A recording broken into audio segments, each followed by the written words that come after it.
നമസ്കാരം, മലയാളി വാർത്തയിലേക്ക് സ്വാഗതം. പുത്തൻ മാറ്റങ്ങൾ പ്രഖ്യാപിച്ച് യൂട്യൂബ്. വീഡിയോ വ്യൂ കണക്കാക്കുന്ന രീതിയിലാണ് മാറ്റം. ഇനി 1 സെക്കൻഡ് വീഡിയോ കണ്ടാൽ പോലും അത് ഒരു വ്യൂ ആയി കണക്കാക്കും. യൂട്യൂബ് ഷോർട്സ് വീഡിയോ വ്യൂ നേരത്തെ ഇങ്ങനെയാണ് കണക്കാക്കുന്നത്. ഇനി യൂട്യൂബിലെ എല്ലാ വീഡിയോയ്ക്കും ഈ രീതിയിൽ വ്യൂ എണ്ണും. നിലവിൽ യൂട്യൂബ് ഷോർട്സുകളിൽ മാത്രം ലഭ്യമായിരുന്ന ഈ രീതിയാണ് ഇനി മുതൽ ലോങ് ഫോം വീഡിയോകൾക്കും ലൈവ് സ്ട്രീമുകൾക്കും അടക്കം യൂട്യൂബിലെ എല്ലാ തരം വീഡിയോ ഫോർമാറ്റുകൾക്കും ഒരുപോലെ ബാധകമായിരിക്കുന്നത്.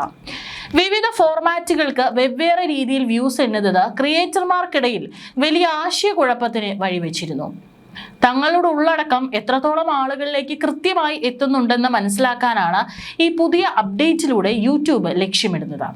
എന്നാൽ ഈ മാറ്റം പഴയ വീഡിയോകളുടെ വ്യൂസിനെ ബാധിക്കില്ല. പണ്ടത്തെ രീതിയിലുള്ള വ്യൂസ് ഇനി മുതൽ എൻഗേജ്ഡ് വ്യൂസ് എന്ന പേരിൽ അറിയപ്പെടുകയും ചെയ്യും. പുതിയ അപ്ഡേറ്റ് ചാനലുകളുടെ ആകെ വ്യൂസ് അതിവേഗം വർദ്ധിപ്പിക്കുമെങ്കിലും ക്രിയേറ്റർമാരുടെ വരുമാനത്തെയോ മോണിറ്റൈസേഷനെയോ ഇത് നേരിട്ട് ബാധിക്കില്ലെന്ന് യൂട്യൂബ് വ്യക്തമാക്കി. കാരണം വരുമാനം ലഭിക്കുന്നതിനായി കാഴ്ചക്കാർ കൂടുതൽ സമയം വീഡിയോ കാണേണ്ടതുണ്ട്. Engaged short videos, engaged watch hours എന്നിവ അടിസ്ഥാനമാക്കി തന്നെയാകും പഴയതുപോലെ ക്രിയേറ്റർമാർക്ക് പണം ലഭിക്കുന്നത്. എങ്കിലും ഉയർന്ന വ്യൂസ് കാണിക്കാനാകുന്നത് ബ്രാൻഡുകളുമായും സ്പോൺസർമാരുമായും സഹകരിക്കുമ്പോൾ തങ്ങളുടെ ചാനലിന്റെ മൂല്യം വ്യക്തമാക്കാൻ ക്രിയേറ്റർമാർക്ക് വലിയ സഹായകമാകും. ഡിജിറ്റൽ കണ്ടന്റ് ക്രിയേഷൻ രംഗത്ത് വിപ്ലവകരമായ മാറ്റങ്ങളുമായിട്ടാണ് ഇനി യൂട്യൂബ് വരാൻ പോകുന്നത്. പാർട്ട്ണർ പ്രോഗ്രാമിൽ അപേക്ഷിക്കാനുള്ള യോഗ്യതാ മാനദണ്ഡങ്ങളും യൂട്യൂബ് കുത്തനെ ഉയർത്തിയിട്ടുണ്ട്. പുതിയ നിബന്ധനകൾ പ്രകാരം പരസ്യ വരുമാനം നേടാൻ തുടക്കക്കാർക്ക് ഇനി നിലവിലുള്ളതിന്റെ ഇരട്ടി കാഴ്ചക്കാരെ കണ്ടെത്തേണ്ടി വരും. അടുത്ത ദശകത്തിലെ ഏറ്റവും വലിയ ഈ പരിഷ്കാരം 2027 ഫെബ്രുവരി 1 മുതലാണ് നിലവിൽ വരുന്നത്. മാറുന്ന പ്രധാന നിബന്ധനകൾ ഇവയൊക്കെയാണ്. 1. സബ്സ്ക്രൈബർമാർ നിലവിൽ 1000 തന്നെ വേണം. 2. വാച്ച് ടൈം 12 മാസത്തിനിടെ 4000 മണിക്കൂറായിരുന്നത് ഇനി 12 മാസത്തിനിടെ 8000 മണിക്കൂറായി വർദ്ധിപ്പിച്ചിട്ടുണ്ട്. ഷോർട്ട് വ്യൂസ് 90 ദിവസത്തിനിടെ 1 കോടി ആയിരുന്നത് 90 ദിവസത്തിനിടെ 2 കോടിയായി ഉയർത്തിയിട്ടുണ്ട്. ഒരു ക്രിയേറ്റർ 5 മിനിറ്റ് ദൈർഘ്യമുള്ള വീഡിയോ പങ്കുവെക്കുകയും കാണുന്നവരെല്ലാം അത് പൂർണ്ണമായി കാണുകയും ചെയ്താൽ പോലും 8000 മണിക്കൂർ തികയ്ക്കാൻ 96000 വ്യൂസ് വേണം. എന്നാൽ യഥാർത്ഥത്തിൽ ഭൂരിഭാഗം ആളുകളും മുഴുവൻ വീഡിയോയും കാണാറില്ല എന്നുള്ളതാണ്. ഇതിനാൽ വരും ദിവസങ്ങളിൽ വെറുതെ ലക്ഷങ്ങൾ കാഴ്ചക്കാരെ നേടിയതുകൊണ്ട് മാത്രം വരുമാനം ഉറപ്പാക്കാൻ കഴിയില്ല. മറിച്ച് പ്രേക്ഷകരെ ദീർഘനേരം പിടിച്ചിരുത്തുന്ന മികച്ച കണ്ടന്റുകൾ നിർമ്മിക്കേണ്ടി വരും.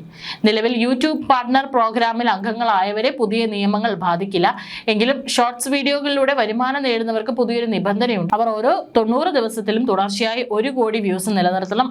ഇതിൽ കുറവ് വന്നാൽ ഷോർട്സിൽ നിന്നുള്ള വരുമാനം നിലയ്ക്കുമെങ്കിലും ലോങ് വീഡിയോകളിൽ നിന്നുള്ള വരുമാനം തടസ്സമില്ലാതെ തുടരും. ഇന്ത്യൻ വിപണിയിൽ പരസ്യ ദാതാക്കൾ നൽകുന്ന തുക താരതമ്യേന കുറവാണ്. 1000 വ്യൂസിന് ലോങ് ഫോം വീഡിയോകൾക്കും 40 മുതൽ 150 രൂപ വരെയും ഷോർട്സുകൾക്ക് 7 മുതൽ 35 രൂപ വരെയുമാണ് ലഭിക്കുന്നത്. കമ്പനിയുടെ വിഹിതം കഴിച്ചുള്ള തുകയാണ് ക്രിയേറ്റർമാരിലേക്ക് എത്തുന്നത്. മാനദണ്ഡങ്ങൾ കർശനമാക്കുന്നതോടെ വരുമാനം ലഭിച്ചു തുടങ്ങാൻ ഇന്ത്യയിൽ നിന്നുള്ള ക്രിയേറ്റർമാർക്ക് ഇനി കൂടുതൽ സമയവും അധ്വാനവും വേണ്ടിവരും. പ്രമുഖ യൂട്യൂബർമാരുടെ പ്രധാന വരുമാനം കമ്പനി പരസ്യങ്ങൾ മാത്രമല്ല. ആഗോള ഏജൻസിയായ ഗോൾഡ്മാൻ സാക്സിന്റെ കണക്കനുസരിച്ച് വലിയ കണ്ടന്റ് ക്രിയേറ്റർമാരുടെ വരുമാനത്തിന്റെ 70% ബ്രാൻഡ് സ്പോൺസർഷിപ്പുകളിൽ നിന്നാണ്. യൂട്യൂബ് ഷോപ്പിംഗ്, സബ്സ്ക്രിപ്ഷൻ പ്രോഗ്രാമുകൾ എന്നിവ വഴിയും വരുമാനം ലഭിക്കാറുണ്ട്. യൂട്യൂബ് മാത്രമല്ല, എക്സ് അടക്കമുള്ള മറ്റ് പ്രമുഖ പ്ലാറ്റ്ഫോമുകളിലും നിയമങ്ങൾ മാറുകയാണ്. റീപോസ്റ്റ് ചെയ്യുന്നതും മാറ്റം വരുത്തി ഇടുന്നതുമായ പോസ്റ്റുകൾക്ക് പണം ലഭിക്കുന്നതും എക്സ് പരിമിതപ്പെടുത്തിയിട്ടുണ്ട്. കൂടുതൽ ക്രിയേറ്റീവും ഒറിജിനലുമായ കണ്ടന്റുകൾക്ക് മാത്രം പ്രാധാന്യം നൽകുക എന്നതാണ് നിലവിൽ സമൂഹ മാധ്യമ ലോകത്തെ പുതിയ നയം. പുതിയ അപ്ഡേറ്റ് വഴി ക്രിയേറ്റർമാരുടെ ആകെ വ്യൂസ് അതിവേഗം ഉയരുമെന്നതിനാൽ ബ്രാൻഡുകളുമായോ സ്പോൺസർമാരുമായോ സഹകരിക്കുമ്പോൾ തങ്ങളുടെ ചാനലിന്റെ യഥാർത്ഥ വ്യാപ്തിയും മൂല്യവും ബോധ്യപ്പെടുത്താൻ ക്രിയേറ്റർമാർക്ക് കൂടുതൽ എളുപ്പമാകും.